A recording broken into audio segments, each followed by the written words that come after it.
Hi everyone, I'm Aaron White, pastor of the First Presbyterian Church of Fulton.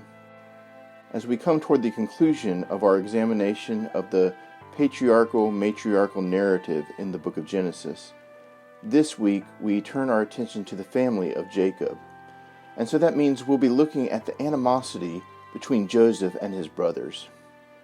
Joseph often found himself getting into trouble because he told the truth. When his brothers were doing things that he thought was wrong, he went and told his father about them, and that made them hate him. They hated him even more when he told them the dreams he was having, where there were images of them gathered around and bowing down to him. His brothers finally got fed up and plotted to kill him. It was only when Reuben intervened that they lessened their threat against their brother, only to taking him and selling him to traders who were headed down to Egypt. Joseph and his brother's relationship reminds us that we all have an ability to cause harm or to suffer harm at the hands of others. But it also points us toward a greater truth. Because as we hear this story, we remember that these brothers would eventually form the 12 tribes of Israel. And so we know that even with all the pain that they suffer and all the pain that they cause, that ultimately God will bring them back together.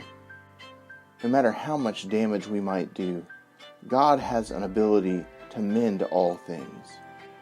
This week, as we read this story from the Genesis narrative, I invite us to reflect upon the times that we have experienced pain, or maybe the times that we have caused pain. Have you had that experience as Joseph and his brothers have, where those closest to you have caused you suffering?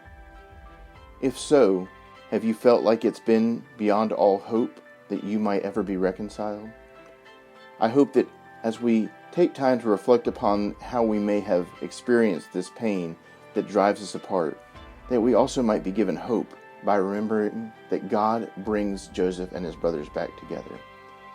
I invite us to reflect upon this story, and I invite you to share your thoughts, either in the comments below or by writing to me at the email address at the bottom of the screen.